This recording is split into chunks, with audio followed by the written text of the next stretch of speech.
In a secluded manor shrouded in mystery, an enigmatic invitation draws together the brilliant minds of Holmes, Poirot, and Marlowe. As they gather to exchange tales of their latest cases, their evening takes a dark turn when a sudden murder shatters the calm. With hidden rooms and strange artifacts revealing secrets, each detective employs their unique methods to untangle a web of deceit that binds the guests together. As tensions rise and alliances shift, the race against time escalates, leading to a gripping confrontation where the final revelation unveils the true murderer. But will justice be served, and at what cost? Chapter 1. The Call to Adventure. The night was thick with fog as Hercule Poirot stepped out of the taxi, adjusting his bowler hat with precision. The grand mansion loomed ahead, its silhouette barely visible through the swirling haze. The invitation had arrived unexpectedly, a simple card embossed with the initials of the enigmatic host, a name that sent shivers down the spine of anyone familiar with the darker recesses of society. Baroness Elara Blackwood. As Poirot approached the door, he felt a sense of foreboding. The house, with its Gothic architecture and shadowy windows, seemed to pulse with a life of its own, as if the very walls were watching him. The air was laced with the scent of damp earth and decaying leaves, a reminder that something sinister lingered just beyond the threshold. Inside, the atmosphere was electric. Guests mingled, their laughter echoing through the cavernous hall. Yet there was an undercurrent of tension that suggested not all was as it seemed. Poirot's keen gaze scanned the room, taking in the faces of the elite gathered for the evening. He spotted Sherlock Holmes, his dark figure standing in a corner, observing the crowd with his trademark intensity. Across the room, Philip Marlowe leaned casually against the fireplace, a cigarette dangling from his lips, his sharp eyes assessing the scene. "Ah, mon cher ami," Poirot called out to Holmes, making his way through the throng. "What a curious gathering we have here.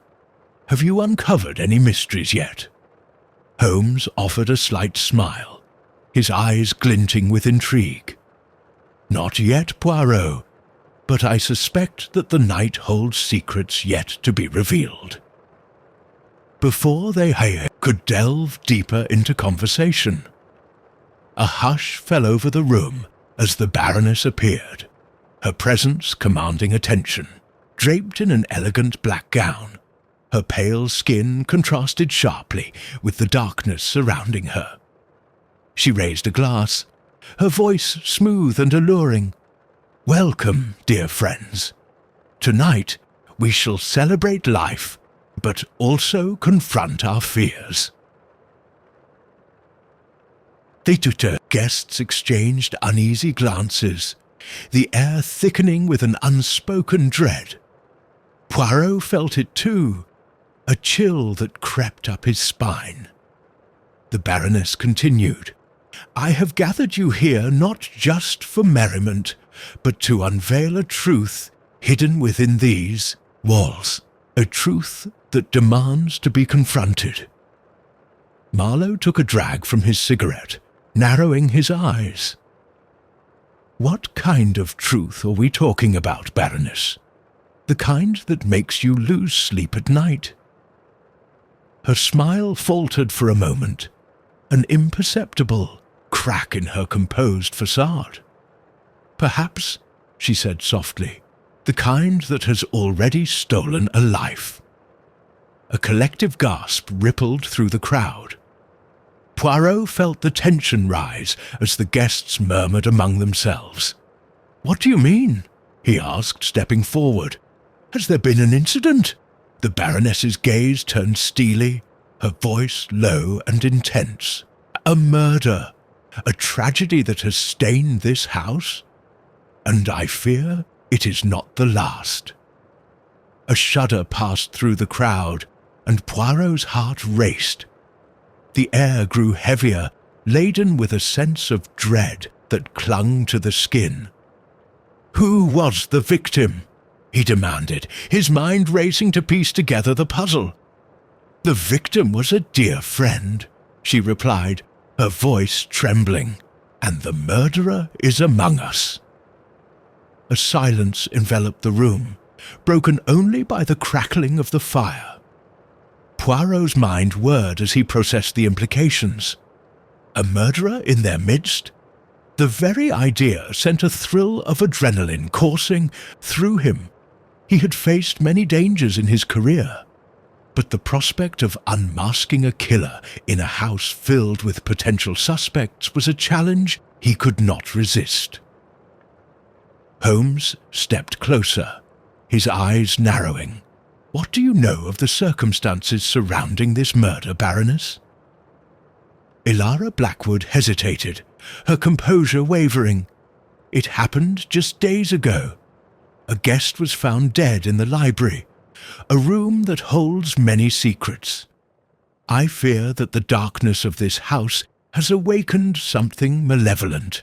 A chill swept through the room, and Poirot exchanged a glance with Holmes and Marlowe. Each of them recognized the weight of the situation, the gravity of the task that lay ahead. They had been drawn together for a reason, and the mystery before them promised to be as intricate as the minds that sought to unravel it. "Very well, then," Poirot declared, his voice steady. "We shall investigate this matter. But first, we must gather information. Speak to the guests, learn their stories. For in every shadow, there lies a truth waiting to be uncovered." As the evening unfolded, the trio began their inquiries, weaving through a web of lies and half-truths that enveloped the mansion. Each guest held a piece of the puzzle, but the deeper they delved, the more they felt the malevolence lurking just beneath the surface. With each passing moment, the atmosphere thickened, the air crackling with tension. Shadows danced on the walls, and whispers of the past echoed in their minds. The night was far from over, and the darkness that loomed over the mansion was only beginning to reveal its true nature. As Poirot exchanged glances with his fellow detectives, he felt the thrill of the chase ignite within him. The hunt for the truth had begun, and there was no turning back.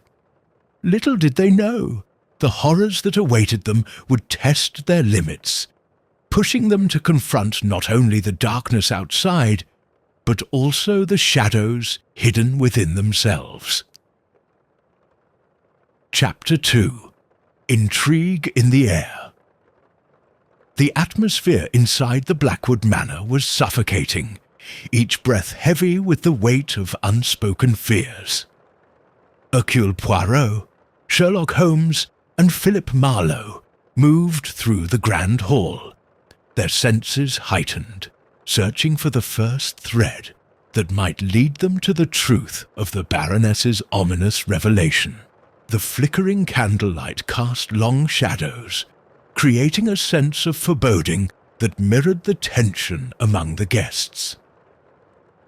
Poirot suggested they split up to gather information, a tactic that he believed would yield the most insights. "We must become like the shadows ourselves," he said, his eyes sparkling with determination. "Blend in, listen, and observe. The truth often hides in plain sight."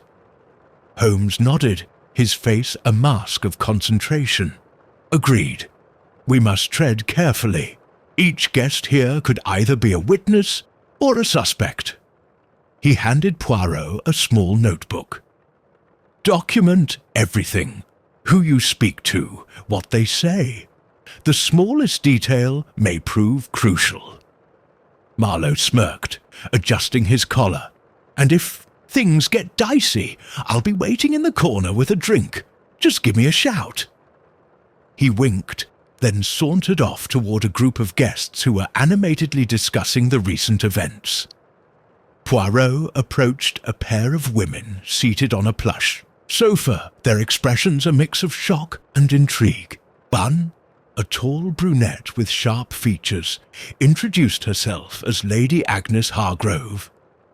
The other, a petite blonde, was Lady Evelyn Sinclair, her hands trembling slightly as she clutched her glass of champagne. "Ladies," Poirot began, his charm disarming them, "I trust you are well. I am investigating the unfortunate incident that took place in this very house. Any information you could provide would be most helpful." Lady Hargrove exchanged a glance with Lady Sinclair before leaning in closer, her voice a conspiratorial whisper. "You must understand, Mr. Poirot, the Baroness is known for her unusual gatherings. There have been rumours of curses and hauntings associated with this mansion." "Curses? Hauntings?" Poirot's brow furrowed, intrigued. "Please, elaborate," which Sinclair bit her lip, glancing nervously around the room. "They say the original owner of this house, Lord Blackwood, was involved in dark rituals. There were whispers that he sacrificed his enemies to maintain his power. Some believe that his spirit still lingers here, seeking revenge." Poirot nodded slowly, absorbing their words. "And the victim? Did you know him well?" "Reginald Peabody, a man of questionable reputation," Lady Hargrove replied, her voice laced with disdain. "He was always in the company of less than reputable characters. I can't say I'm surprised he met an untimely end." "Interesting," Poirot mused. "Did you notice anything unusual about his behaviour in the days leading up to his death?" Lady Sinclair's eyes widened. "He was nervous, constantly looking over his shoulder. He mentioned feeling threatened, but he wouldn't say by whom." The conversation progressed. Poirot sensed a flicker of fear in both women's eyes. He thanked them for their insights and moved on, mentally cataloguing their words and the implications they carried. Meanwhile, Holmes had gravitated toward a group of men engaged in a spirited debate about the latest political scandal. One of the men, a stout fellow with a bushy moustache named Lord Hawthorne, was particularly vocal. Holmes listened intently, his mind working to piece together the nuances of their discussion. "Peabody had it coming," Lord Hawthorne declared, his voice thick with disdain. "He was a leech, always burrowing into the affairs of respectable people.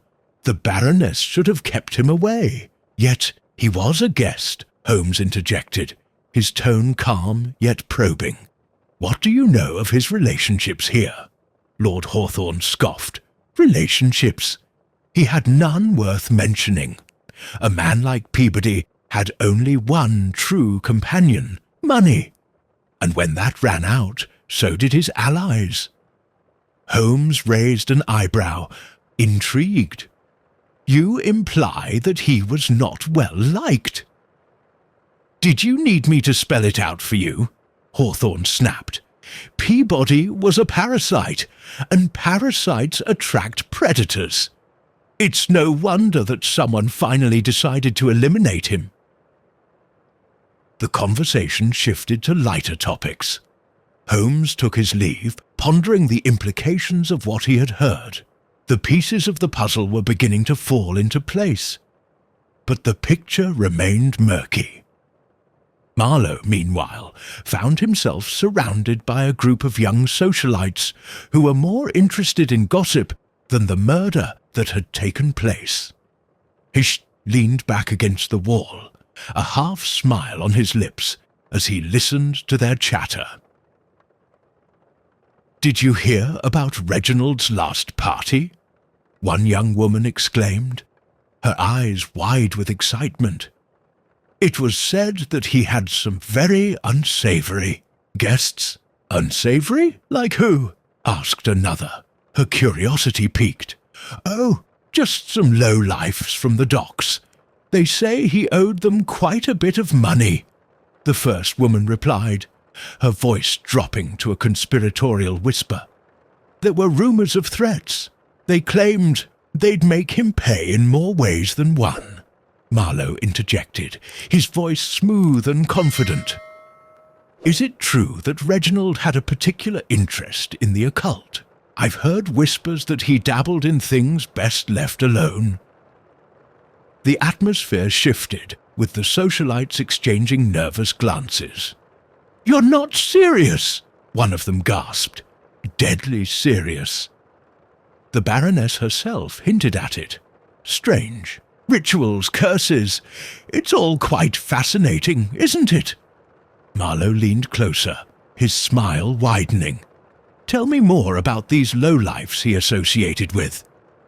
As the young women divulged more salacious details, Marlowe took mental notes, piecing together a narrative filled with shady characters and dark intentions.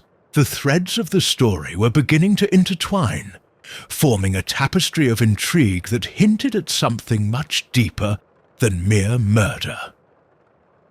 As the evening progressed, Poirot, Holmes and Marlowe reconvened in a dimly lit corner of the grand hall. Each detective shared their findings, their faces reflecting the gravity of the situation. It is clear that Peabody was not without enemies, Holmes concluded, his voice low. But the question remains, who among us had the motive and the means to commit murder? Not to mention the potential supernatural elements at play, Poirot added, his brow furrowed. The guests speak of curses and dark rituals. We must tread carefully, for the shadows in this house are thick. Marlowe shrugged, his demeanour relaxed despite the tension. Whatever it is, we're in for a wild ride, but we need to keep our eyes peeled. There's more to this party than meets the eye. As they continued to discuss their findings, a sudden cry pierced the air, sending a chill down their spines.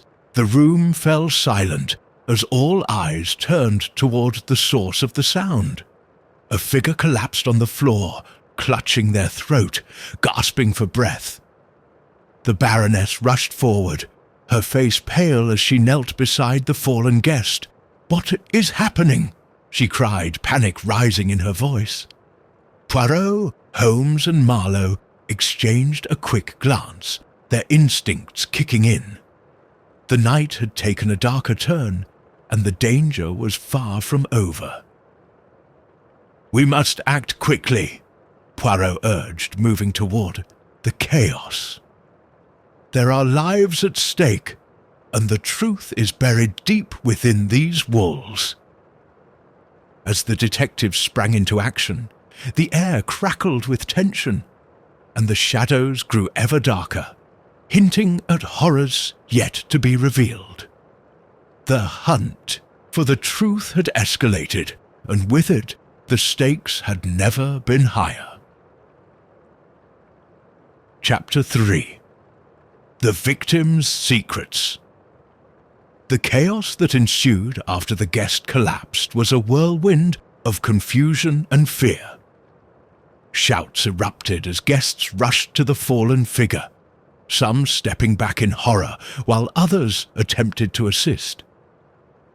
The Baroness was at the centre of it all, her composure slipping as she knelt beside the victim, her hands trembling as she checked for signs of life. Poirot, Holmes and Marlowe quickly made their way through the throng, their detective instincts kicking in. The room felt suffocating, the air thick with tension and the scent of something acrid. Perhaps the remnants of a spilled drink, or the faint hint of something more sinister. "Get back!" a voice shouted, pushing through the crowd. It was Dr. Hargrove, a local physician who had also been in attendance. He knelt beside the victim, his hands moving expertly as he assessed the situation. "What happened?" "He just collapsed," cried a young woman, tears streaming down her cheeks. "He was fine one moment, and then he was gasping for air." Dr. Hargrove's brow furrowed as he examined the victim, a man in his mid-30s, well-dressed but pale, with a look of terror etched on his features. "We need to get him to a medical facility immediately. He's not breathing properly." As the doctor began performing CPR, Poirot exchanged a glance with Holmes and Marlowe. The situation was escalating quickly, and they could feel the weight of impending doom pressing down on them. "Is he going to be all right?" A voice piped up from the crowd, filled with dread. "Silent, please," Dr. Hargrove snapped, his focus unwavering as he continued to revive the man. "We need quiet too. Concentrate." The room fell into a tense silence, the only sound being the frantic rhythm of the doctor's efforts. Minutes ticked by like hours, and just as despair began to creep in, the victim coughed violently, drawing in a ragged breath. Relief washed over the crowd, but it was short-lived. "What in the world happened?" Marlowe muttered, stepping closer to Poirot and Holmes. "Was it an accident or something more sinister?" "I suspect foul play," Holmes replied, his voice low. "The panic in the room, the way the man fell, it feels orchestrated. We must find out what he knows." The crowd slowly began to disperse, murmurs of concern and curiosity rippling through the guests. Dr. Hargrove finally pulled away, his expression grim. "He's stable for now, but we need to get him to a hospital. There's something very wrong." As the paramedics arrived and began to take charge, Poirot turned to the Baroness, who stood pale and shaken. "Baroness, do you know this man? What is his connection to the events unfolding here?" The Baroness blinked, her usually composed demeanour shattered. That's Edward Langley. He was a close friend of Reginald Peabody. I didn't expect him to be here tonight." "Why was he here?" Poirot pressed. "What did he know about Peabody's death?" "I don't know," she exclaimed, her voice rising in panic. "He never mentioned anything to me, but I can't help but think. Perhaps he was here to confront someone about it." "Confront whom?" Holmes interjected, his eyes narrowing with suspicion. "Reginald had many enemies," the Baroness said, her voice trembling.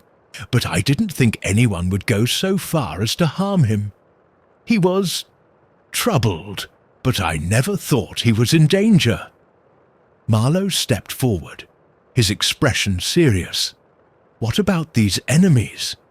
Did they pose a threat to him? To anyone else? The Baroness hesitated, glancing around at the remaining guests who had gathered to watch the scene unfold. Reginald was involved in some questionable dealings. He had debts, and he associated with people who were not above violence. Poirot nodded, piecing together the clues. And now it seems that those connections may have come back to haunt him. We must find out what Langley knew and how he fits into this puzzle. As the paramedics wheeled Langley out on a stretcher, Poirot felt an urgency to uncover the truth. It was clear that the night's events were no mere accident. They were part of a larger, more sinister scheme.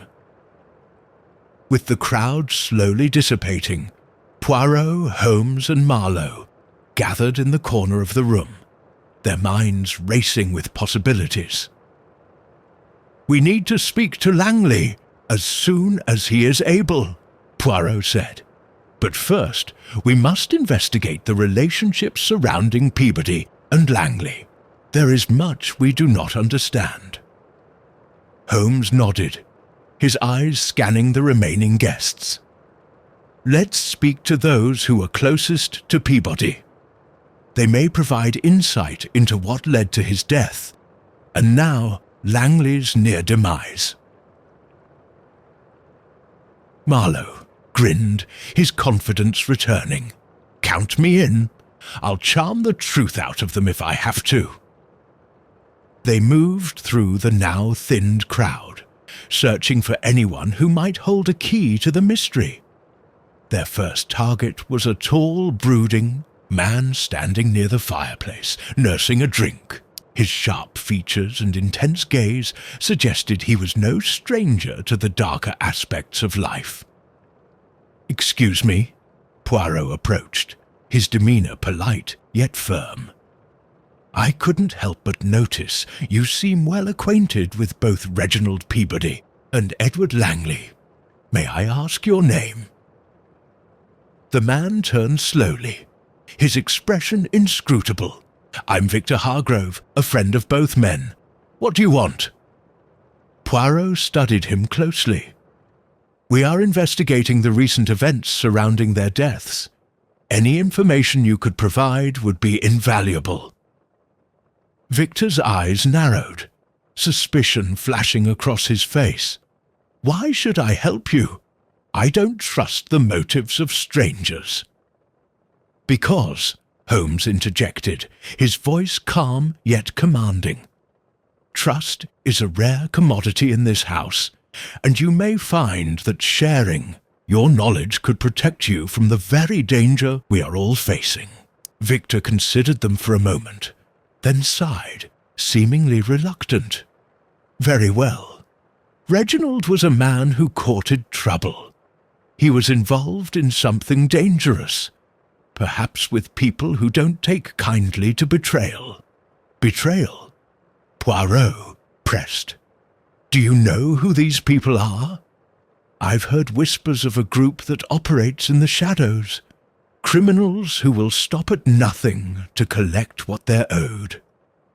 Reginald was playing a dangerous game, and it seems he lost." Marlowe leaned in closer. "And what about Langley? Was he involved in these dealings?" Victor hesitated, glancing around as if to ensure they weren't overheard. "Langley was more than a friend to Peabody.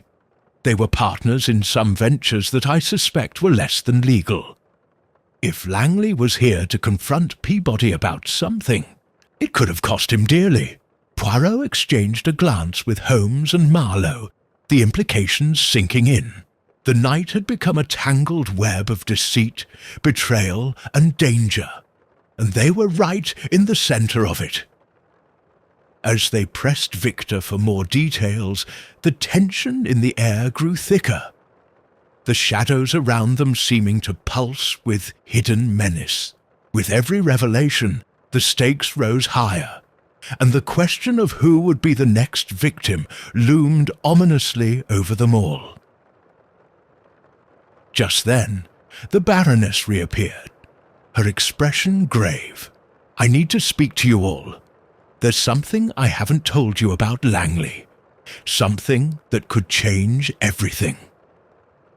The detectives exchanged wary glances, sensing that the next piece of the puzzle was about to fall into place. "Biddy?" A shared determination. They followed the Baroness deeper into the mansion, where the answers awaited them in the dark corners of the house. Chapter 4. Clashing Methods.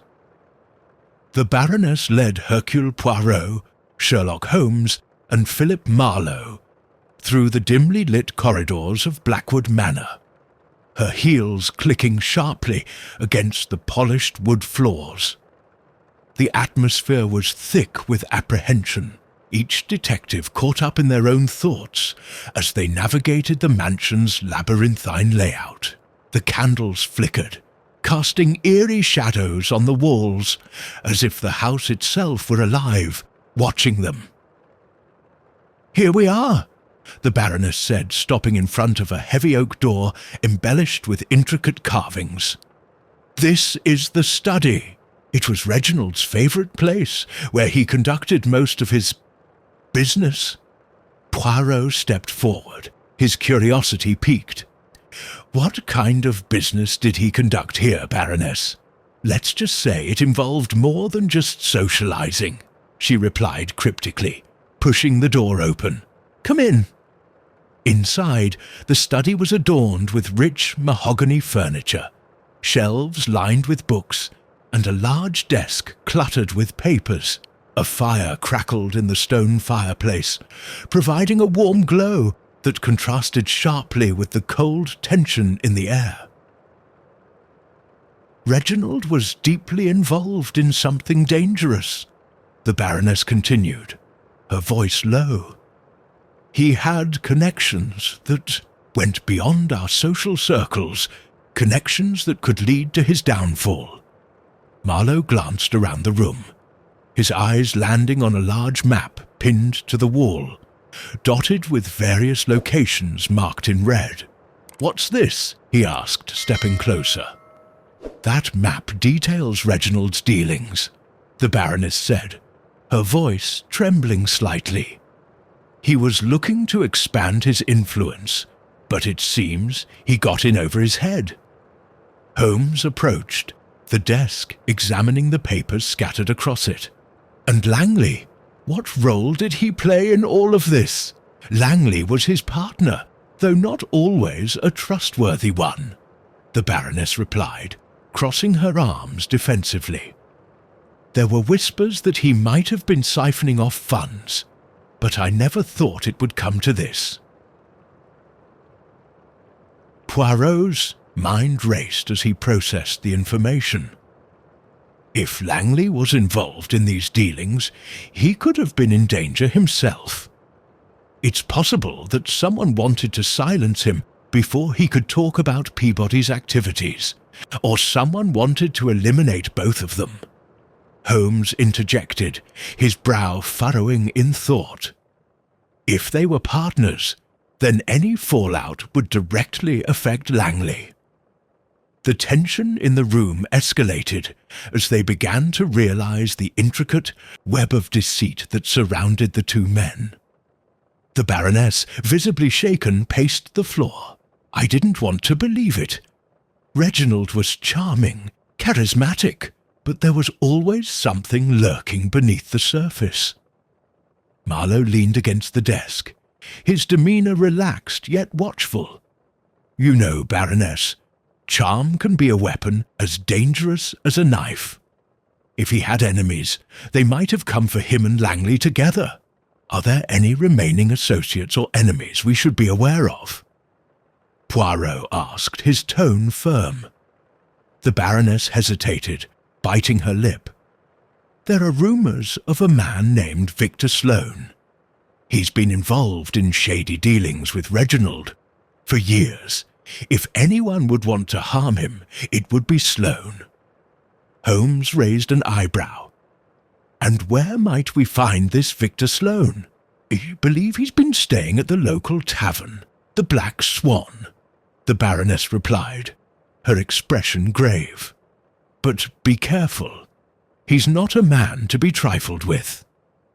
"Excellent," Marlowe said, pushing off from the desk. "Let's pay this Sloane a visit. The sooner we get answers, the better." As they prepared to leave the study, Poirot suddenly stopped, his gaze fixated on a photograph hanging on the wall. It depicted a group of well-dressed individuals, including Peabody and Langley, gathered around a table adorned with various trinkets and what appeared to be an occult symbol. "Baroness, what is this?" Poirot asked, pointing to the symbol. "That was taken at a party Reginald hosted a few months ago," she replied, her voice trembling. There were rumours that he had become involved in some sort of occult practices. Holmes stepped closer, examining the photograph. Interesting. It appears that the deeper we dig, the more layers we uncover. The occult could tie into the motives behind Peabody's murder. Or Langley's attack, Poirot added, his mind racing. We must keep this in mind as we interrogate Sloane. There could be more at play here than mere betrayal. With a shared sense of purpose, the detectives left the study, the weight of the night's revelations heavy upon them. The mansion felt different now, more oppressive, as if the walls themselves were closing in. As they made their way to the exit, the Baroness turned to them, her eyes wide with concern. Please, be careful. There are forces at work here that we do not fully understand. Fear not, Baroness, Poirot replied, his voice steady. We will uncover the truth, no matter how deep it may lie. Once outside, the trio climbed into a waiting carriage, the night air brisk against their skin. The streets of the small town were eerily quiet, the fog curling around them like a living entity. Let's hope Sloane is feeling cooperative, Marlowe said, lighting a cigarette. I've dealt with his type before, and they can be slippery. Holmes leaned back in his seat, his gaze fixed on the darkness beyond the carriage window. We must approach this carefully. If he is, indeed, involved in Peabody's dealings, he may be more dangerous than we anticipate. As the carriage rolled through the dimly lit streets, Poirot felt the adrenaline coursing through him. The night was still young, and the mysteries deepened with every passing moment. They were on the brink of something significant, but the shadows loomed larger than ever. Arriving at the Black Swan, the detectives stepped into the tavern, the air thick with the scent of ale and smoke. The patrons looked up momentarily before returning to their conversations, their laughter mingling with the music of a fiddler in the corner. Marlowe scanned the room, his eyes landing on a stocky man seated at the bar, nursing a drink. That's him, he said, pointing discreetly. Victor Sloane. Let's proceed with caution, Poirot advised, moving toward the bar. We do not know how he will react. The detectives approached Sloane, who looked up at them with a disinterested expression. What do you want? He grunted, his voice thick with disdain. Mr. Sloane, we have some questions regarding Reginald Peabody and Edward Langley, Poirot began, his tone polite yet firm. Sloane's expression hardened. I've got nothing to say about those two losers. Perhaps you'd prefer to discuss it in a more private setting, Holmes suggested, his eyes narrowing. It's a matter of life and death. Sloane's gaze flickered with apprehension, but he quickly masked it with bravado. I'm not afraid of you lot. You think you can intimidate me? Intimidation is not our goal, Poirot replied. But the truth is necessary. We know about Peabody's dealings, and we suspect that you may have information that could help us understand what happened. Why would I help you? Sloane sneered, shifting in his seat.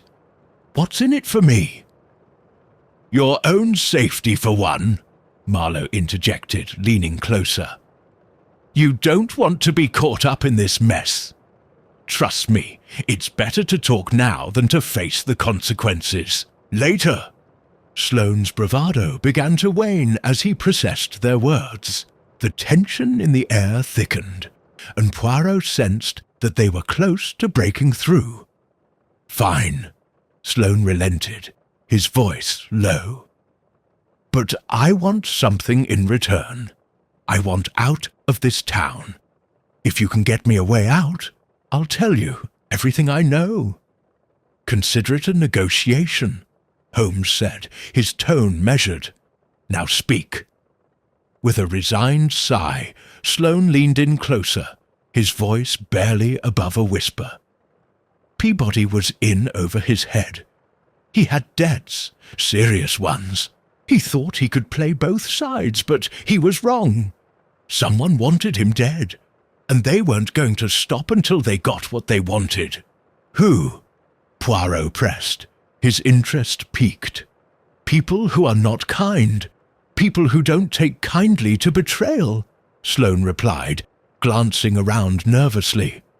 I don't know their names, but I know they're coming for anyone connected to Peabody. Why should we believe you?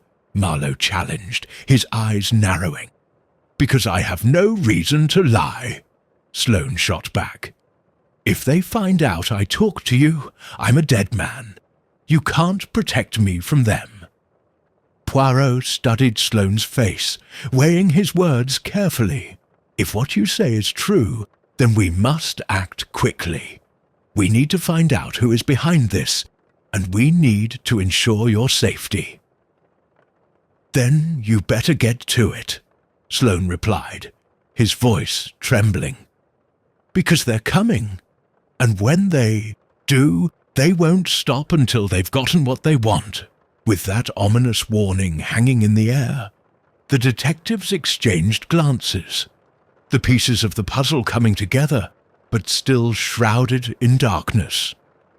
The stakes were rising, and they were now entangled in a deadly game, where the shadows held the answers they sought. Let's move, Poirot said, determination in his voice. We have much to uncover, and time is running out. As they exited the Black Swan, the fog enveloped them once more. The night filled with the whispers of secrets yet to be revealed.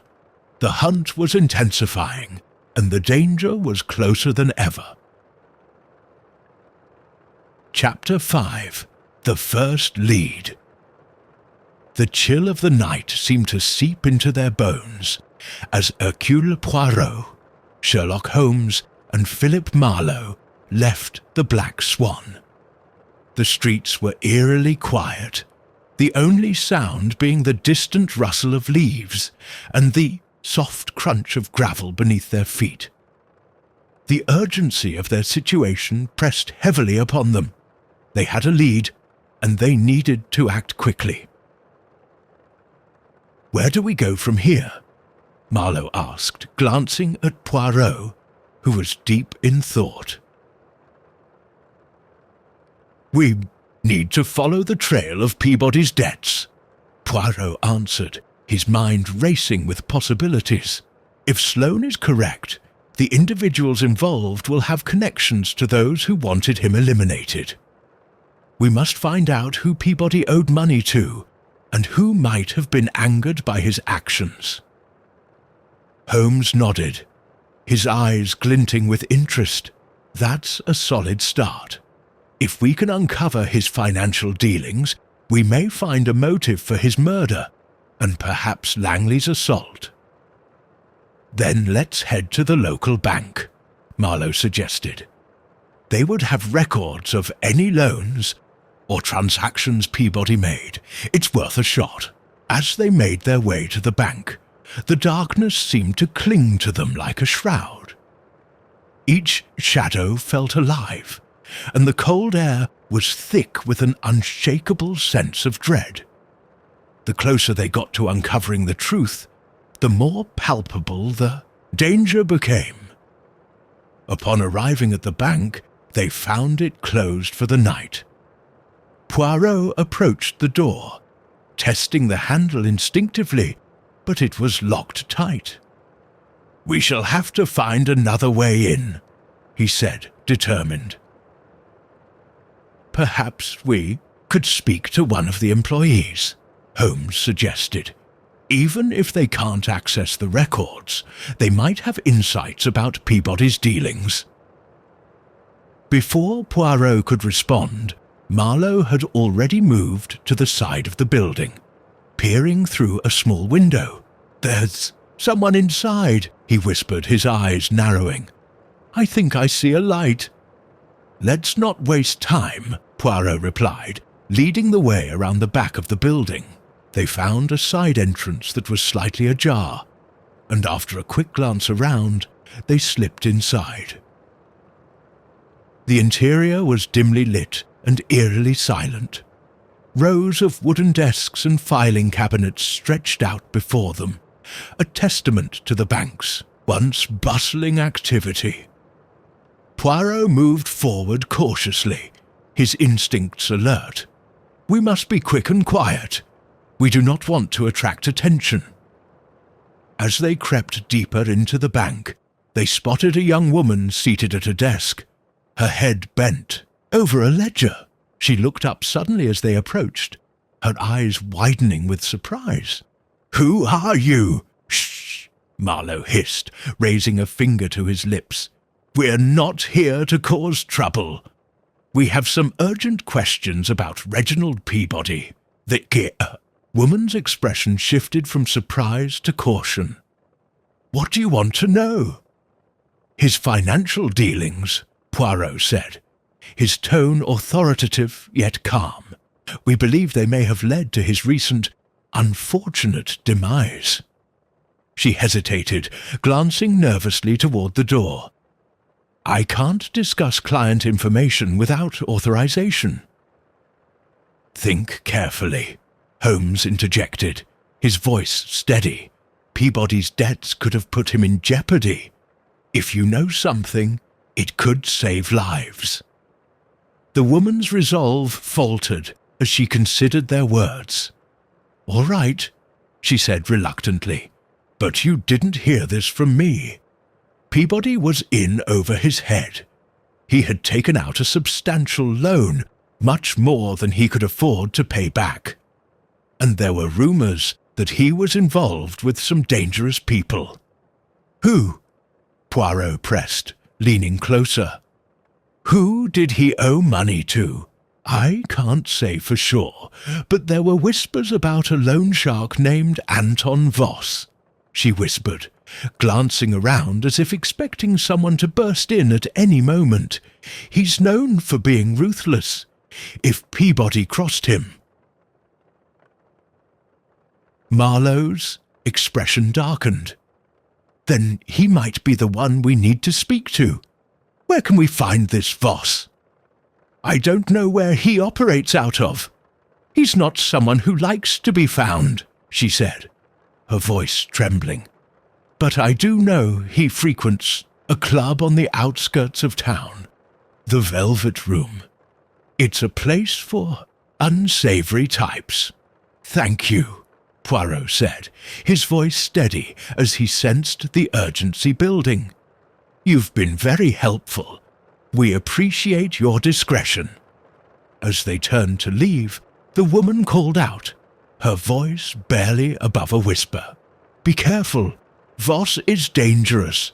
If he catches wind of what you're doing—" "We'll be cautious," Holmes assured her, glancing over his shoulder. "Thank you again." Once outside, the trio regrouped, their minds racing with the possibilities. "Anton Voss," Marlowe said, a hint of excitement in his voice. "If he's the one behind Peabody's troubles, we need to confront him." "Agreed," Poirot said, his eyes shining with determination. "But we must approach this carefully. Voss will not take kindly to our inquiries." Holmes nodded, his expression serious. "We should gather as much information as possible before confronting him. The Velvet Room may hold more secrets than we realize." As they made their way to the Velvet Room, the night deepened, the fog rolling in thicker than before. The atmosphere was charged with tension, and the weight of their investigation pressed heavily upon each of them. They were on the brink of uncovering the truth, but they could feel the danger lurking just beyond reach. Upon reaching the club, they were met with the pulsating rhythm of music and the low murmur of conversation. The Velvet Room exuded an air of secrecy, its dim lighting and plush decor creating an atmosphere of intrigue and danger. "Stay sharp," Poirot advised as they stepped inside. "We do not know who may be watching." As they moved deeper into the club, they scanned the faces of the patrons, searching for any sign of Anton Voss.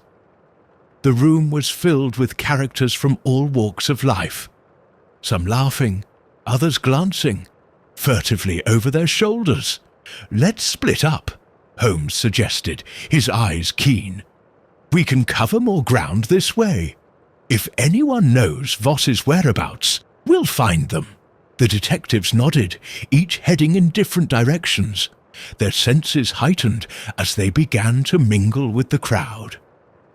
Poirot approached the bar, ordering a drink while keeping an ear open for any mention of Voss. After a few moments, he overheard two men at a nearby table speaking in hushed tones. "I hear Voss is looking for Peabody's old partners. He's not one to let debts slide." "Yeah, and if he doesn't get what he wants, there'll be hell to pay," the other man replied, his voice low. "I wouldn't want to be in their shoes." Poirot's heart raced. This was the lead they needed. He leaned closer, straining to catch every word. "Where's he hiding?" the first man asked. "He's been seen at the back room," the second man said, glancing around nervously. "But good luck getting in. Voss doesn't take kindly to uninvited guests." Before Poirot could gather more information, he felt a presence beside him. It was Marlowe, his expression a mix of excitement and urgency. "I found someone who says they can lead us to Voss," he said, glancing around to ensure they weren't being overheard. "But it'll cost us." "Cost us what?" Poirot asked. "Information, I think." "They want to know what we're after," Marlowe replied, his demeanour serious. "It sounds risky, but it might be our best chance. Let's see what they have to offer," Poirot said, his eyes narrowing in determination. "We cannot let this opportunity slip away." As they regrouped with Holmes, they shared their findings, the tension in the air palpable.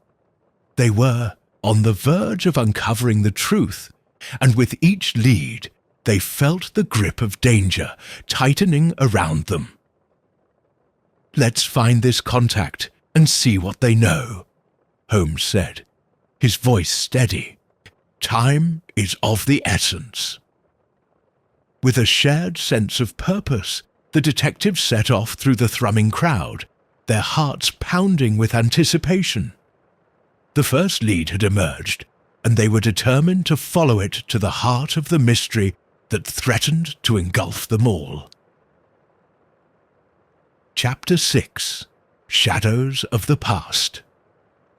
The moon hung low in the night sky, casting a silvery glow over Peabody's estate, as Hercule Poirot, Sherlock Holmes, and Philip Marlowe approached the imposing mansion.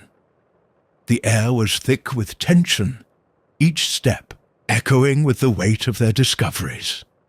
The night felt alive, charged with secrets and the lingering spectre of danger. "Remember, we don't know what we might find inside," Poirot warned, his voice steady but urgent. "We must remain vigilant." Holmes nodded, his keen eyes scanning the surroundings. "If Langley is here, he may be in a fragile state. We need to approach with caution."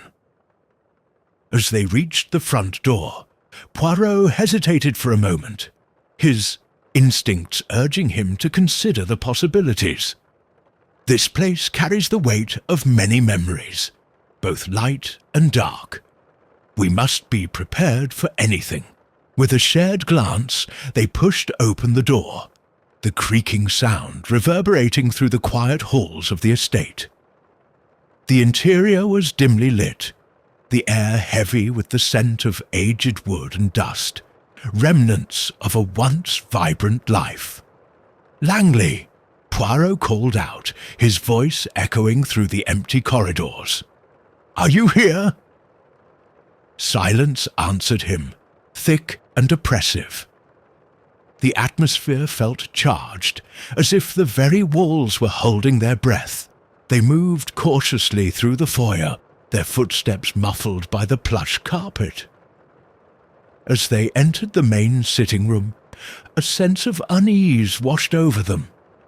The room was unchanged, adorned with luxurious furniture and elegant decor, but it felt haunted by the shadows of the past.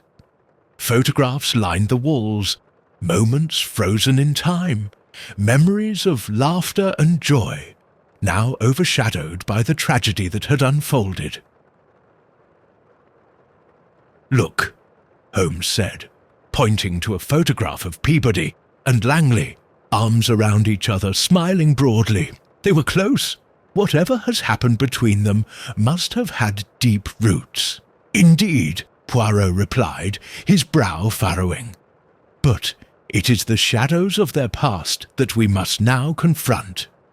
We need to find Langley and understand what he knows." As they searched the room, Marlowe's gaze fell upon a door slightly ajar at the far end. "What's behind there?" he asked, moving toward it.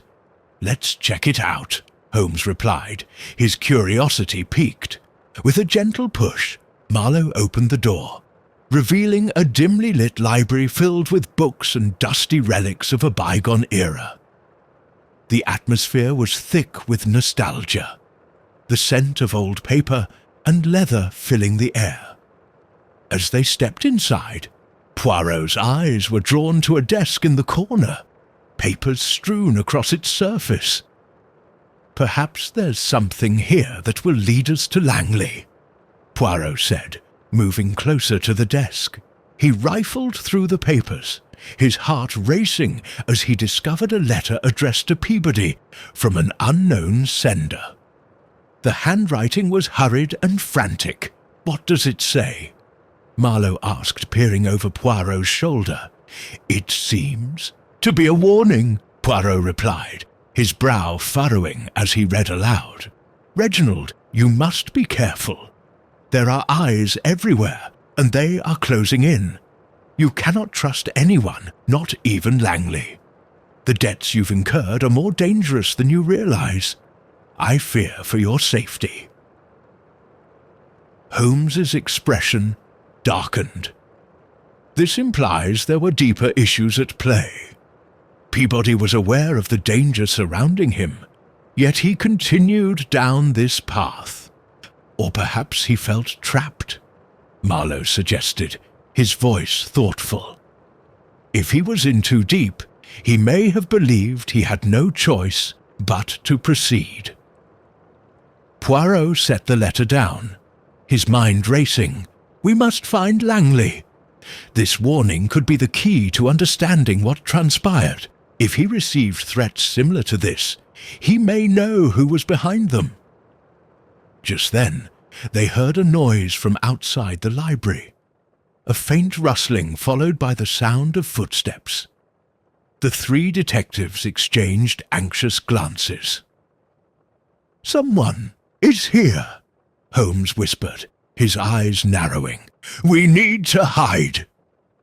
They quickly ducked behind the large shelves, holding their breath as the footsteps approached.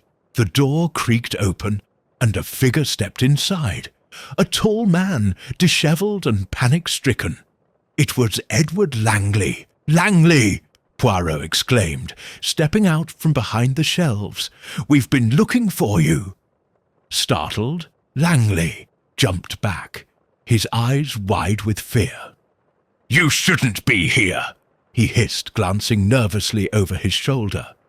"Voss's men are everywhere. They're looking for me." "Calm down," Marlowe said, raising his hands in a placating gesture. "We're here to help you. We need to know what happened between you and Peabody." Langley shook his head, his expression filled with anguish. I never meant for any of this to happen.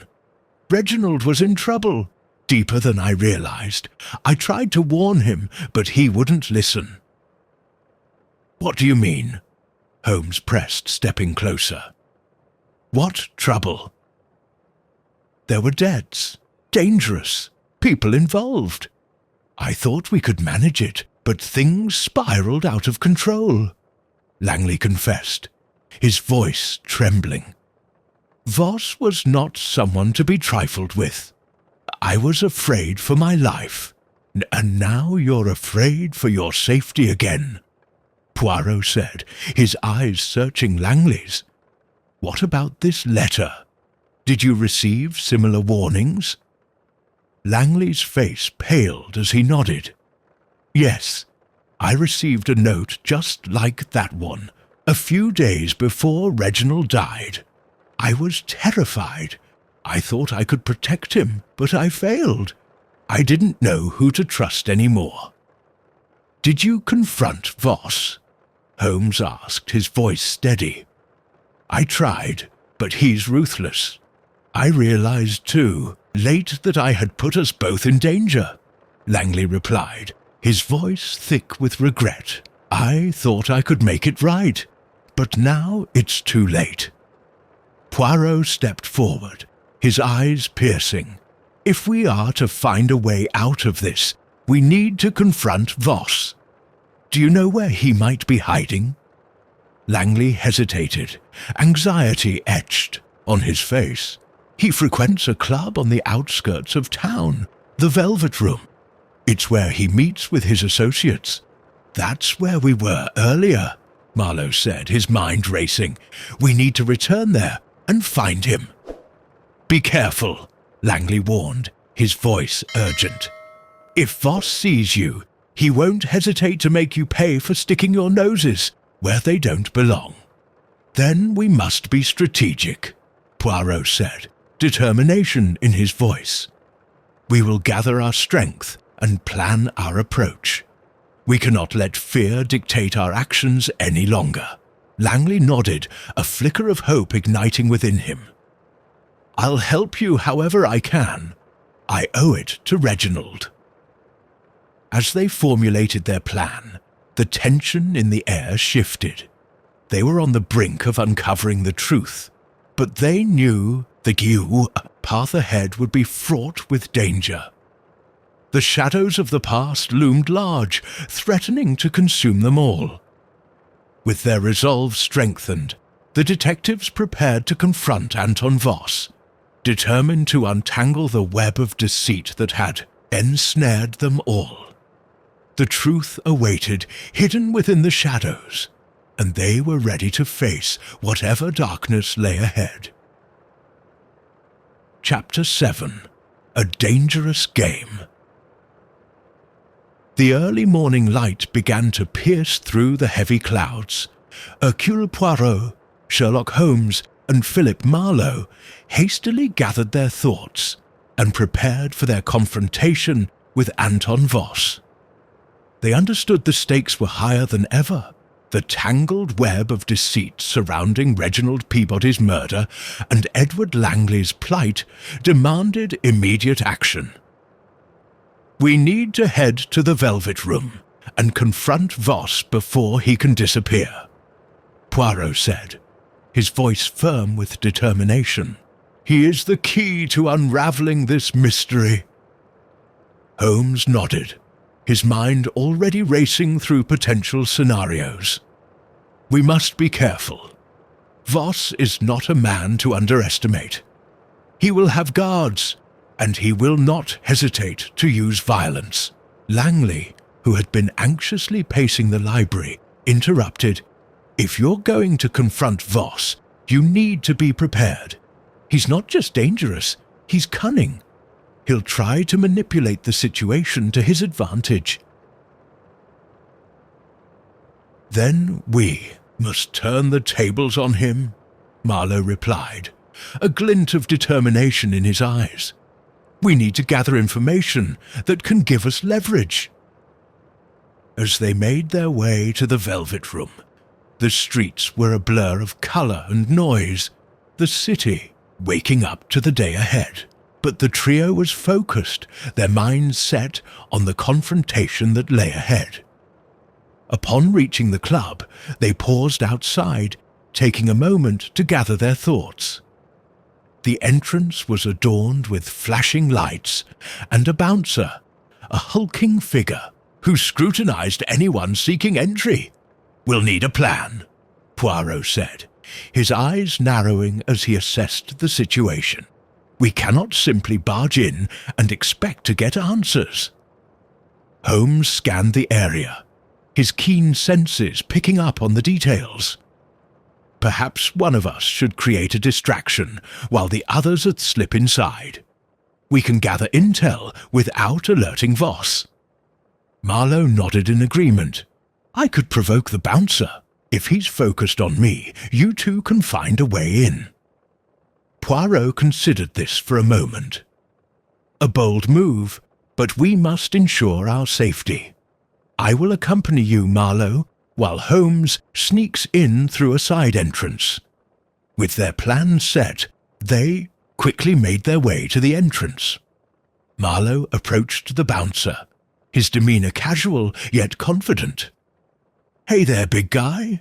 I'm looking to talk business with someone inside. You mind if I slip in?" The bouncer crossed his arms, eyeing Marlowe with suspicion. "Not without a ticket, you don't. And I don't take kindly to troublemakers."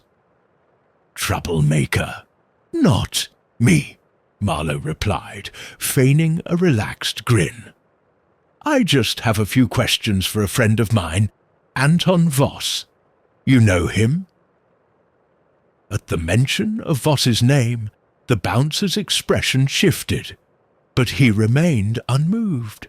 "Voss doesn't take visitors without a good reason.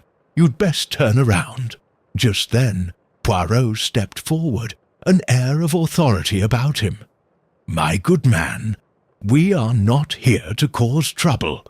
We simply wish to speak with Mr. Voss regarding some urgent matters." The bouncer's eyes flickered between the two men. "Urgent matters? You think you can just waltz in here and demand an audience?" Marlowe seized the opportunity, stepping closer. "Look, we know Voss is involved in some serious business. We're not looking to make enemies here. Just let us talk to him. It could save you a lot of headaches." The bouncer hesitated, uncertainty clouding his features. That was the moment Holmes chose to make his move, slipping around the side of the building and finding a slightly open window. He climbed through quietly, landing softly in a dimly lit back room filled with crates and empty bottles. Inside, the atmosphere was a stark contrast to the chaos outside. Holmes could hear muffled voices coming from the main area, but it was the quiet that allowed him to think clearly. He needed to find a vantage point to observe the situation without getting caught. Meanwhile, Marlowe leaned against the bouncer, trying to maintain the facade of calm. "Just think about it. We have information that could be valuable to Voss. He'd want to know what we have." The bouncer's shoulders relaxed slightly as he considered Marlowe's words. "Fine, but you'd better make it quick." As Marlowe and Poirot slipped inside, they were immediately struck by the vibrant atmosphere of the Velvet Room. The music thumped through the air, and patrons laughed and danced, oblivious to the tension brewing beneath the surface. Holmes, hidden behind a stack of crates, scanned the crowd for any sign of Anton Voss. The club was alive with energy, but he knew danger lurked in every corner. After a few moments, a familiar figure emerged from the crowd. Anton Voss, flanked by two intimidating men. He had a confident swagger, his eyes scanning the room with a predatory gleam.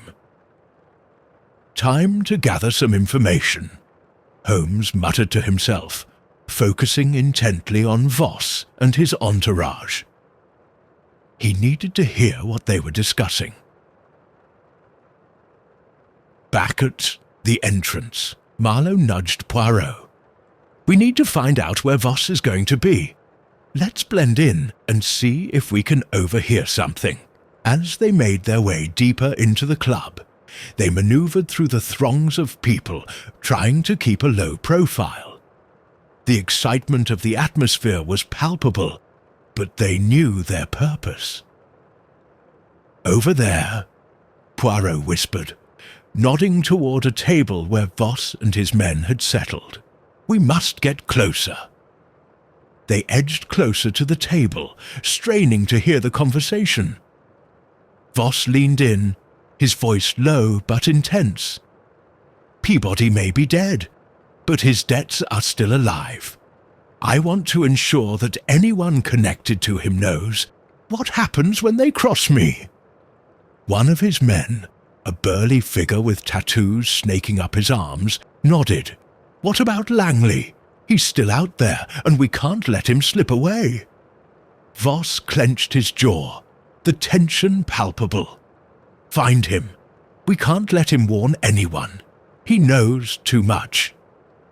Poirot exchanged a worried glance with Marlowe. They were running out of time, and Voss's intentions were clear. They had to act before Langley was caught in Voss's crosshairs. Suddenly, a commotion erupted near the entrance of the club. A loud voice shouted, "You can't just throw me out!" Holmes's eyes widened as he recognized the voice.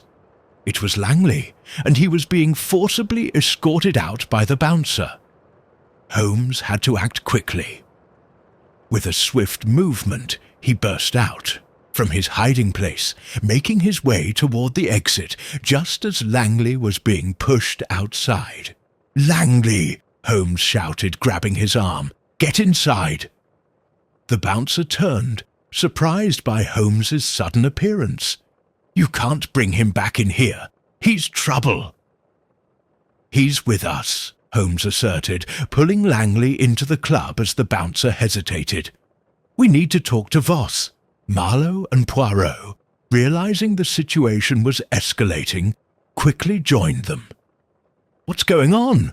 Marlowe asked, concern etched on his face. "Voss is planning to eliminate you, Langley," Poirot said urgently. "We need to confront him before it's too late." Just as they regrouped, Voss caught sight of them, his eyes narrowing with recognition. "Well, well, what do we have here?" he said, a sinister smile creeping across his face. "The detectives think they can disrupt my business? Your business is about to come to an end, Voss," Holmes replied, stepping forward confidently. "We know what you've done." Voss's smile faded, replaced by a cold glare. "You think you can intimidate me? You're playing a dangerous game, and you're about to lose," Poirot declared, his voice calm but firm.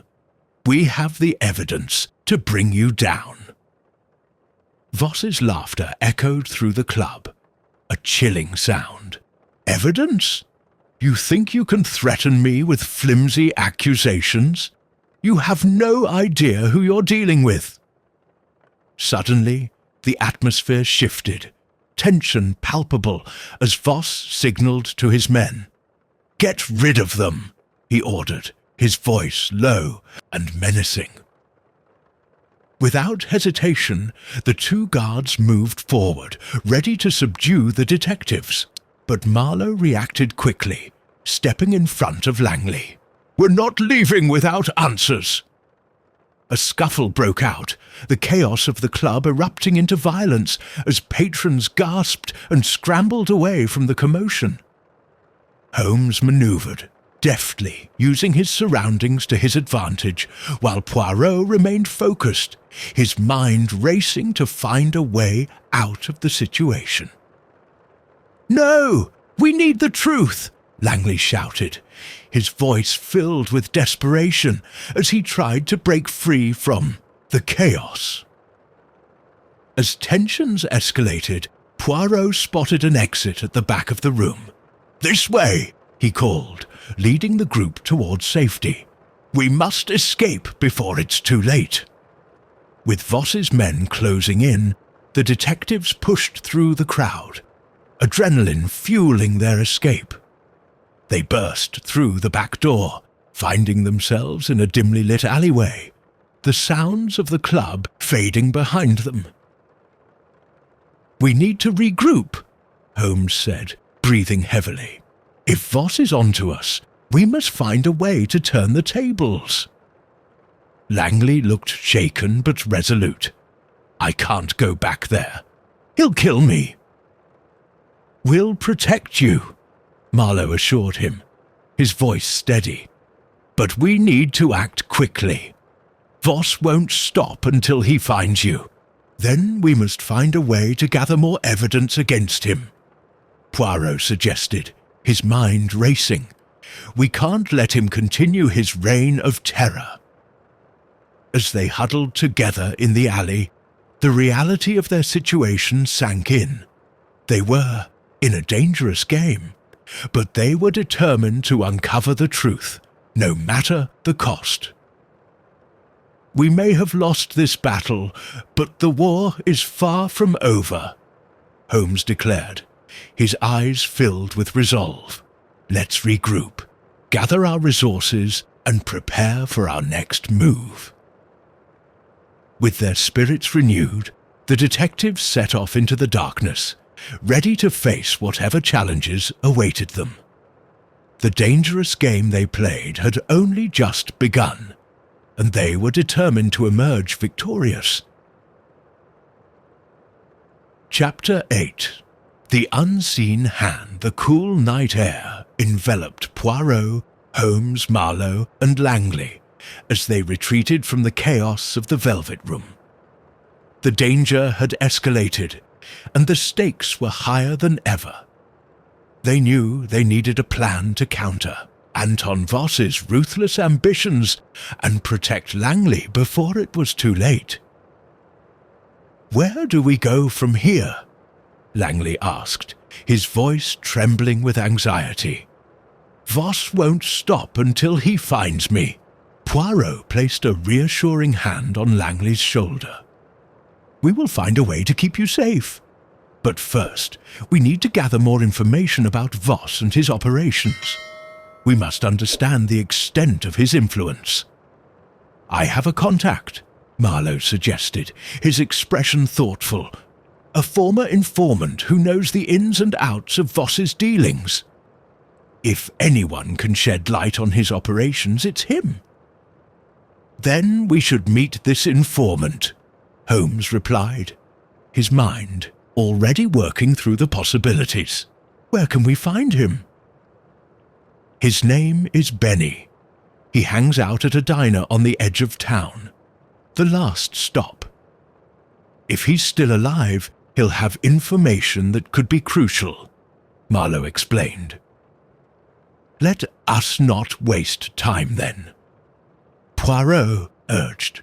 "We must act quickly before Voss can make his next move." As they made their way to the last stop, the streets felt ominous, shrouded in shadows with the weight of uncertainty hanging in the air.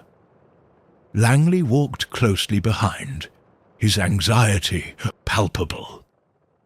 Upon arriving at the diner, they were greeted by the familiar neon glow, a stark contrast to the dark mood that surrounded them. The place was sparsely populated, the few patrons lost in their own worlds, sipping coffee and flipping through newspapers.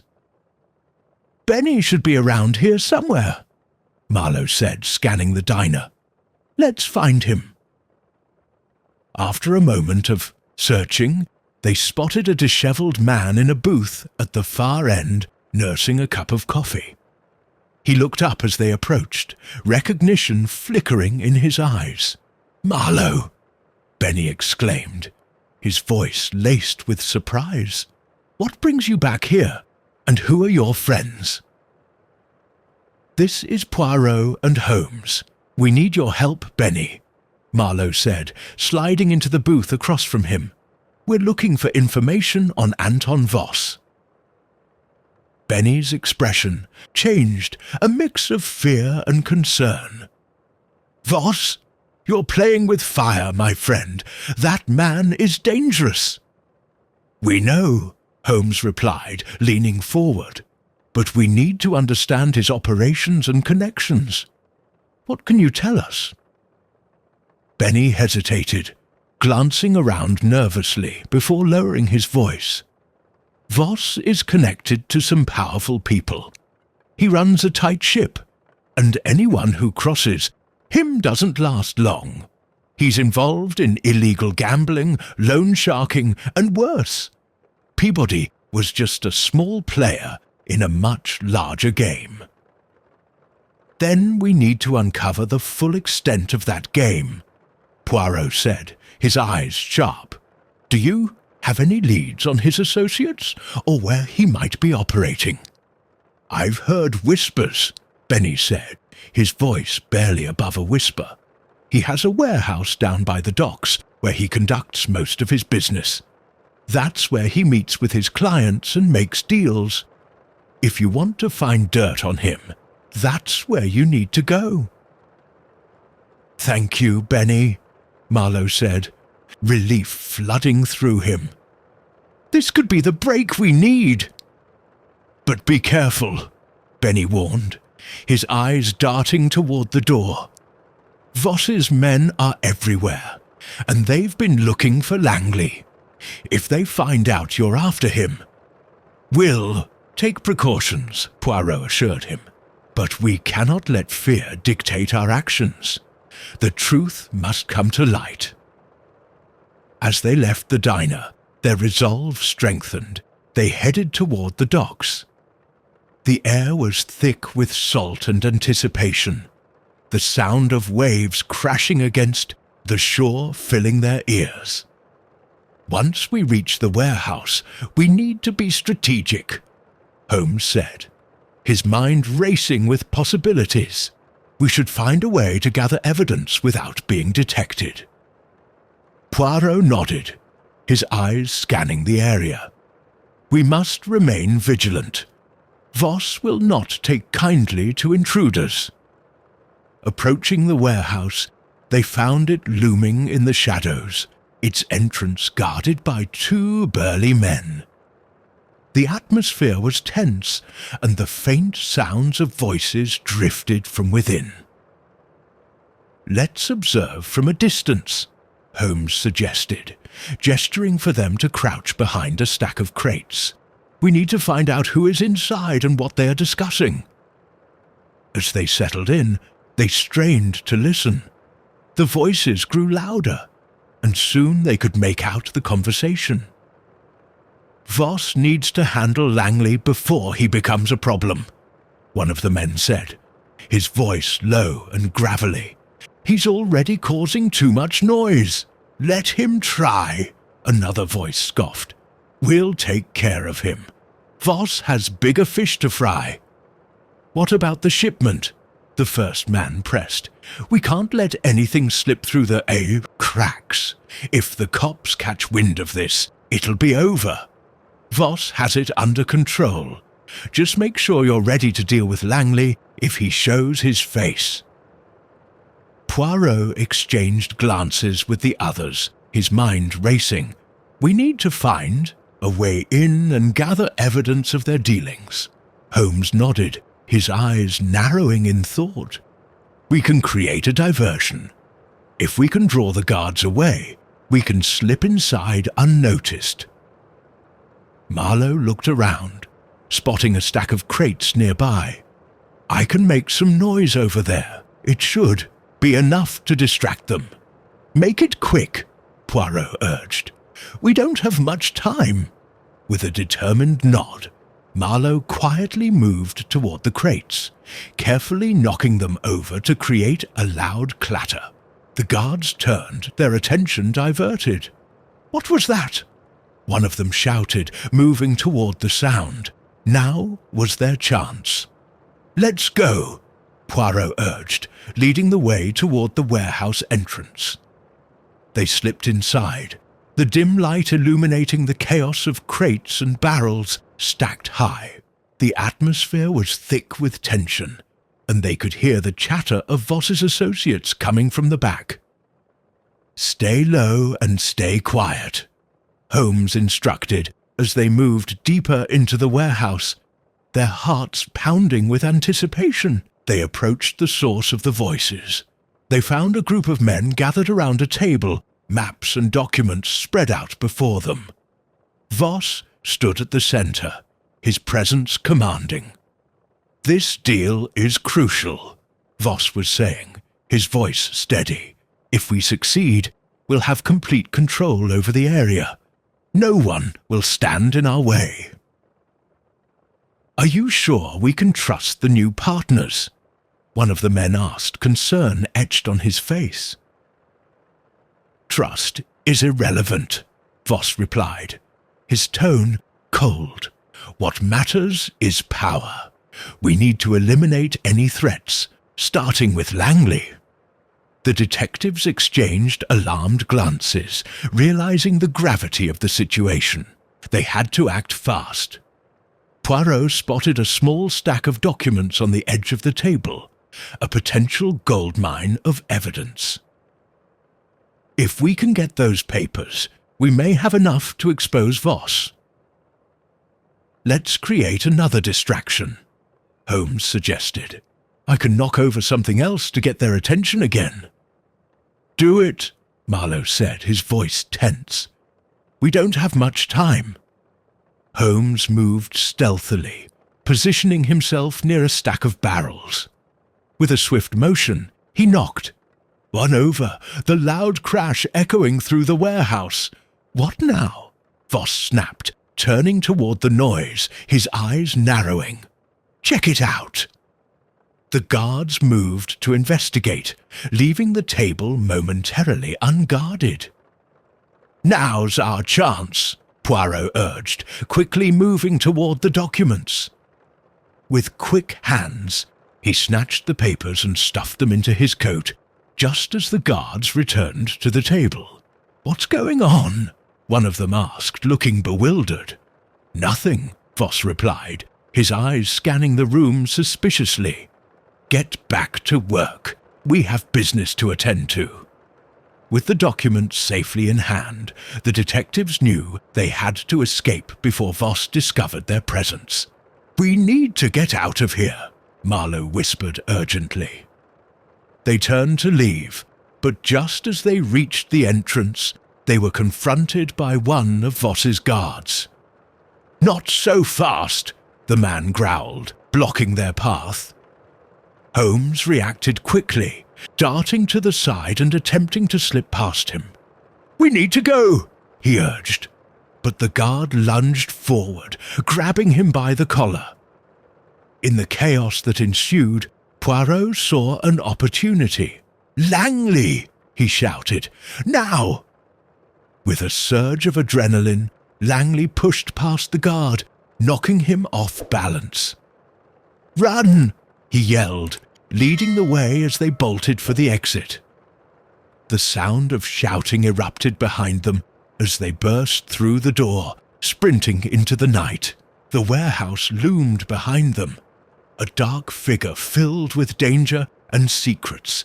They ran until they reached the safety of the nearby alley, their hearts racing and breaths coming in heavy gasps. "We did it!" Marlowe panted. "We got the evidence!" "Yes, but we must act quickly," Poirot replied, his mind racing. "Voss will not take kindly to this intrusion. We need to expose him before he can retaliate. Let's regroup and figure out our next move," Holmes suggested, scanning their surroundings for any signs of pursuit. As they caught their breath, the weight of their discoveries pressed heavily upon them. They had uncovered vital information, but the unseen hand of danger still loomed. ready to strike when they least expected it. With the evidence in their possession, the detectives were determined to confront Voss and unravel the web of deceit that had ensnared them all. The battle was far from over, and they were ready to face whatever lay ahead. Chapter 9. The Gathering Storm. The cool dawn light seeped through the curtains of Poirot's temporary lodgings, casting a soft glow across the cluttered table where the detectives had gathered. The atmosphere was charged with anticipation, the air thick with the weight of their discoveries. They had the evidence against Anton Voss, but now came the challenge of how to use it.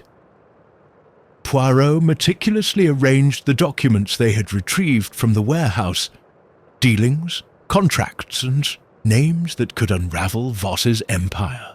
"The time has come to expose him," he declared, his eyes gleaming with determination. "But we must be strategic." Holmes leaned back in his chair, his fingers steepled under his chin. "Voss will not allow this to go unchallenged. We need a plan that safeguards not only our interests, but also Langley's safety."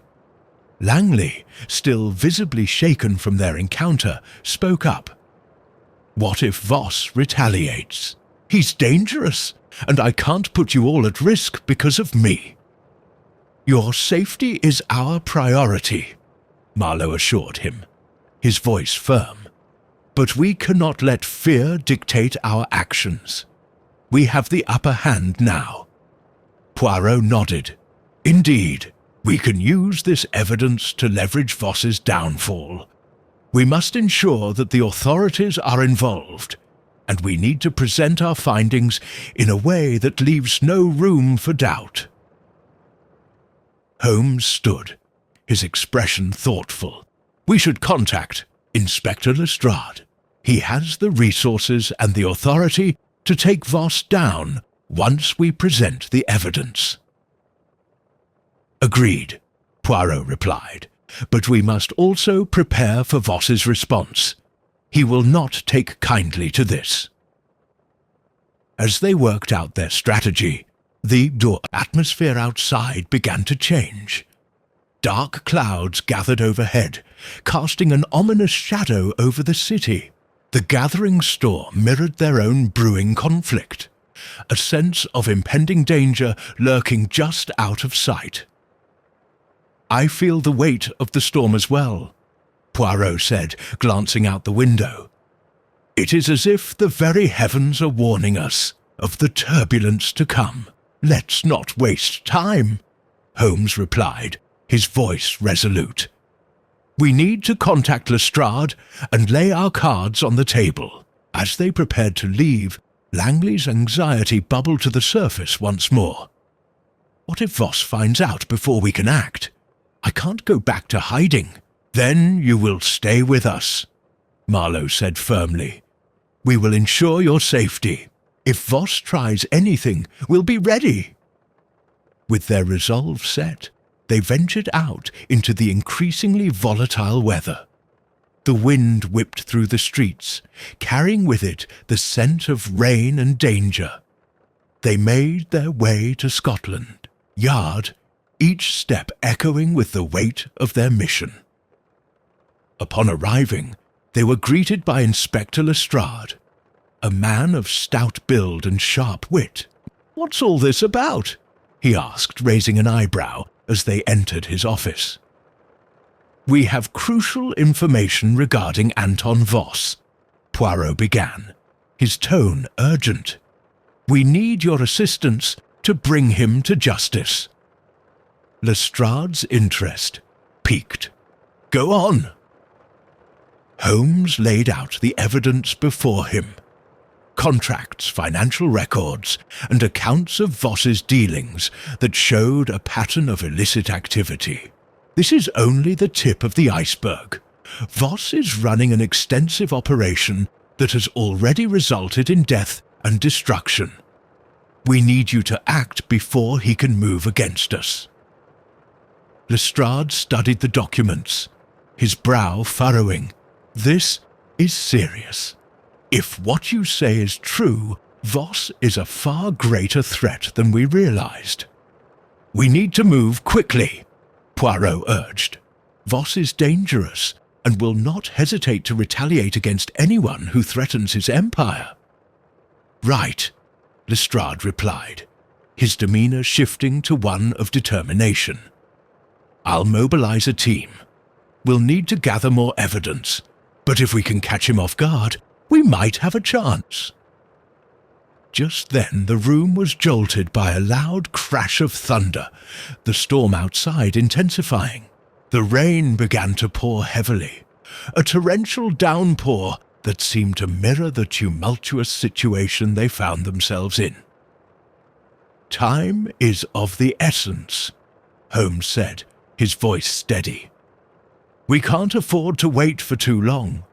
Voss will sense the tightening noose."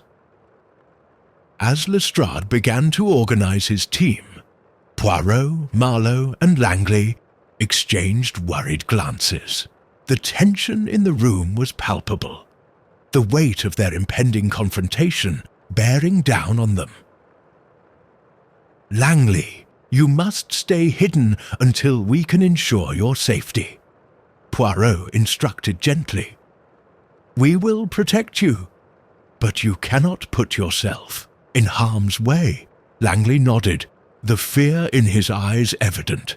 "I understand. I just want this to be over." "Then let's make sure it will be," Marlowe said, his resolve unwavering. "We will put an end to Voss's reign."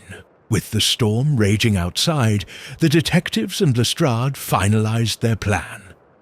They would set a trap for Voss, using the evidence they had gathered to lure him into a confrontation that would expose his crimes and dismantle his operation. As they prepared to leave Scotland Yard, the rain began to pound against the windows, a relentless reminder of the storm brewing. Both outside and within their mission, the detectives were ready to face the gathering storm, determined to confront the unseen hand that had manipulated their lives for too long. As they stepped into the stormy night, their hearts were filled with a mix of trepidation and resolve. They were on the verge of a confrontation that could change everything, and they were ready to face whatever dangers lay ahead. Chapter 10. The Ultimate Showdown. The storm raged on, its fury echoing across the city as Poirot, Holmes, Marlowe, and Langley prepared for the confrontation with Anton Voss.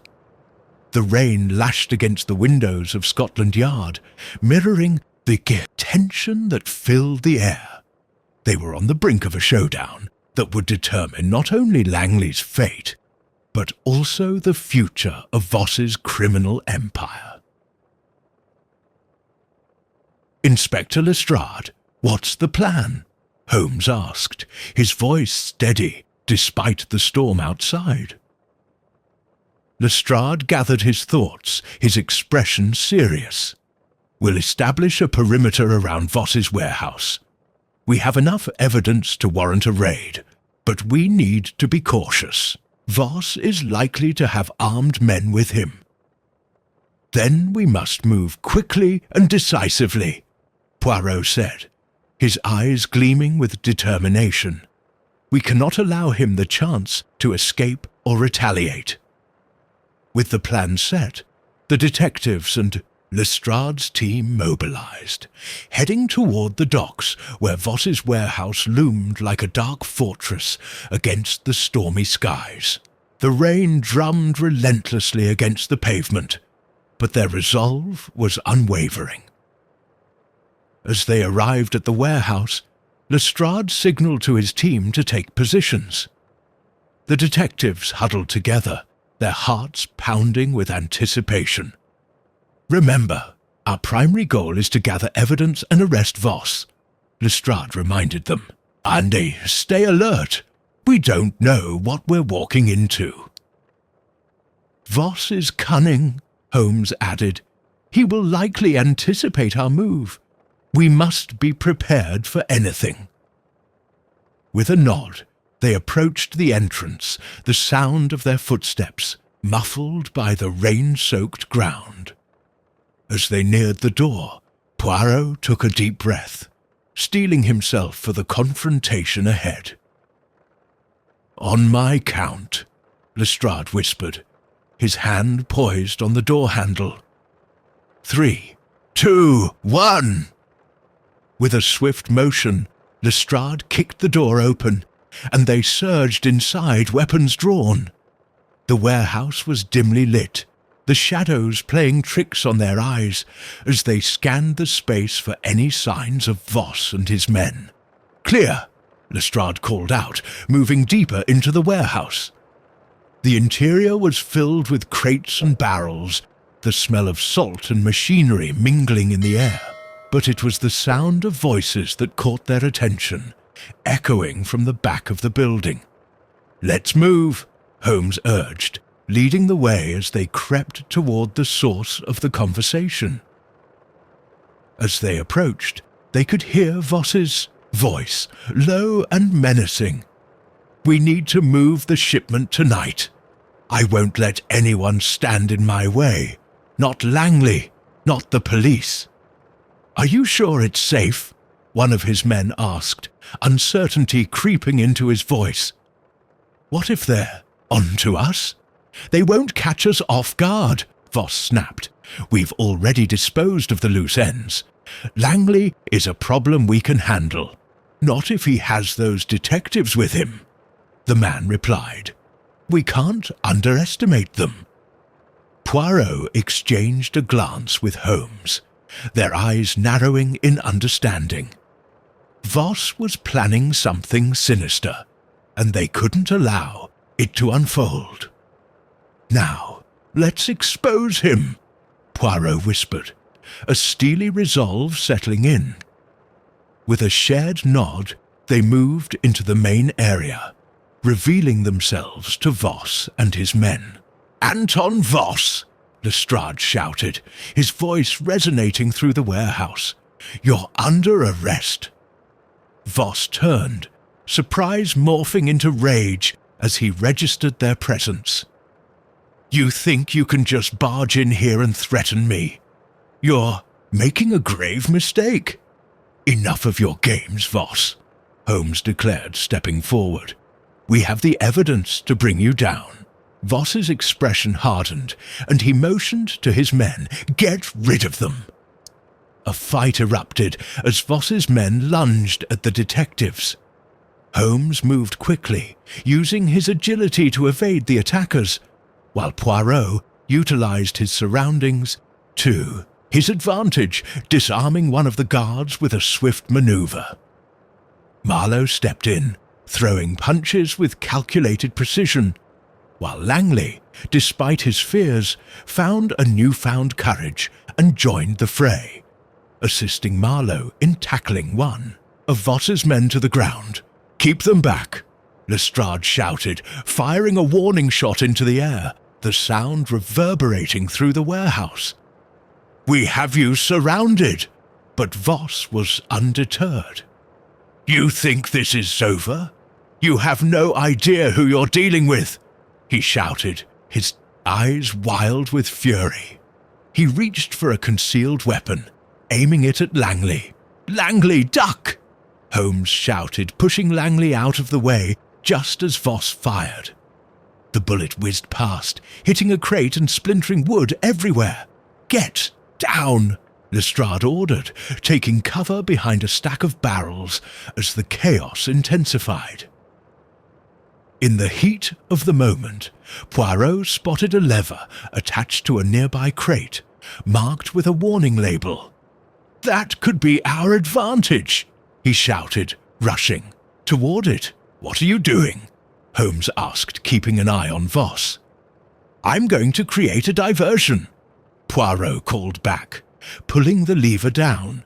The crate released a cascade of items, sending boxes tumbling and creating a barrier between them and Voss's men. The chaos momentarily distracted Voss, giving the detectives a chance to regroup. "Now's our chance," Marlowe urged, charging forward. They pressed the advantage, pushing toward Voss, who was now scrambling to regain his composure. But as they neared him, Voss's expression shifted from anger to desperation. "You think you've won?" Voss spat, his eyes glinting with malice. "You have no idea what I'm capable of." With a sudden move, he lunged for another weapon, but Langley, fueled by a surge of adrenaline, intercepted him, wresting the gun away and throwing it aside. "Not this time, Voss!" Langley shouted, fear fueling his determination. "You're done!" Lestrade seized the moment, moving in swiftly to apprehend Voss, handcuffing him securely. "You're finished, Voss. Your empire is crumbling." As Voss was led away, his face twisted in rage and disbelief, the detectives breathed a collective sigh of relief. They had faced the storm and emerged victorious. "Is it over?" Langley asked, his voice shaky as he processed the chaos. "For now," Holmes replied, his gaze steady. "But we need to ensure that Voss's network is dismantled completely." Poirot nodded. "And we must protect those who have been affected by his actions. This victory is only the beginning." As they exited the warehouse, the storm began to subside, the dark clouds parting to reveal the first rays of sunlight breaking through.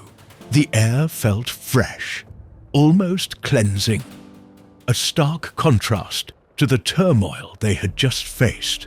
"Together, we can restore order," Marlowe said, looking at his companions with newfound respect. "We've faced danger, but we've also uncovered the truth." With the evidence in hand and Voss behind bars, they knew that the battle against crime was far from over.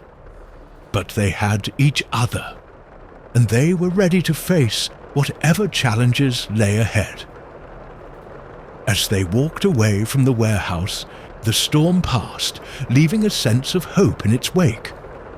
The ultimate showdown had been fought, and they were prepared to continue their quest for justice.